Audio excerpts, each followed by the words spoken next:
Hello, welcome to my newest episode. 2019 is in full swing, and I am just now getting around to cutting my wood for the 2020 season. I wanted to go over a quick video here of the types of wood that are available here in New England. And some of you may not be able to identify a lot of the wood. It's hard when there's not leaves on there. If you're taking down trees in the wintertime, it can be heavily dependent on the bark as well as which way the branches go.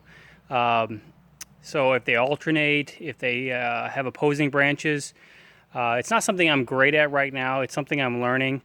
All the wood I'm about to show you here is hardwood. I don't burn any pine. And I wanted to give you some quick examples of what we have here in New England. Okay, let's see here. First thing we have here is the white birch. Very common tree, big time common tree in Canada. Sometimes that's all they have in Canada to burn. It's not very hard on the BTU scale. It's not that hard compared to most. And I can tell you though that the bark is great to burn. It's kind of got an oil in it, and so it will help start fires, which is great. So if you find a fallen white birch tree in the wilderness, you can use the bark. You can strip it off and use it to help start a fire.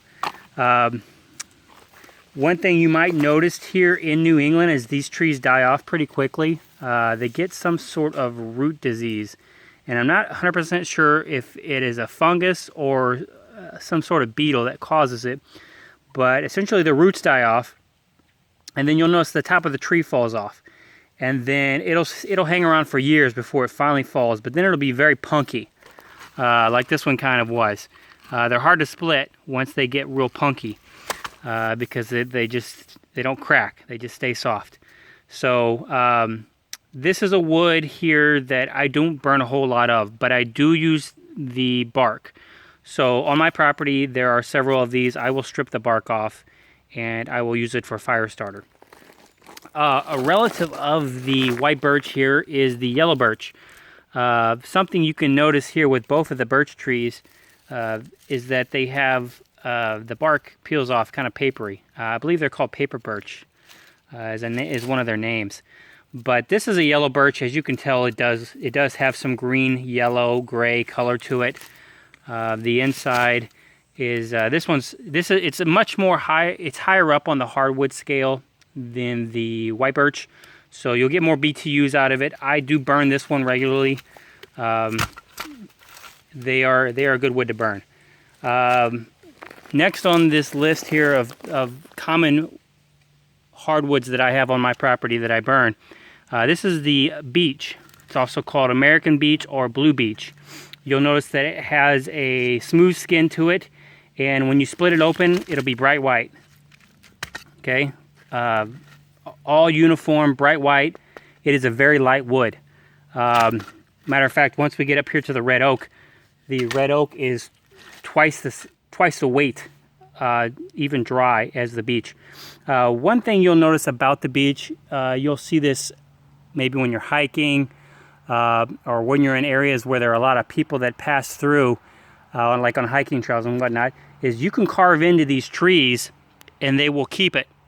You can carve initials, dates, what have you. It'll stay, the numbers will swell a little bit, and it'll be on there forever. We actually have some trees on my property that have carvings in them with dates in the 30s and 40s, which is really cool.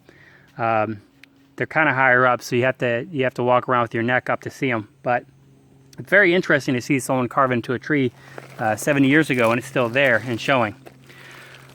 So what we have here this is a cherry. Now I think it might be called black cherry, but as you can see with the bark here, it's kind of a dark red, dark brown.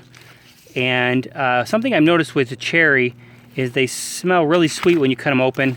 They do kind of have a red color. Now this one's kind of got some mold to it, so it's probably not the best example, but they're kind of reddish orange, if you can see here, and they smell good. They smell sweet when you cut them open. It's a really good wood to cut with, to burn with. It's also a good wood to make small things out of, like wood crafting. All right, and next on my list here is red oak. This is what I have mostly on my property, is red oak. Now this one does not have the defined red creases in the bark. Typically northern red oak will have red creases in the bark, and the bark will be a little thicker. This one doesn't have any. You know, I got an example here I can show you, but it's covered in moss because of where it's at. But this is also a red oak.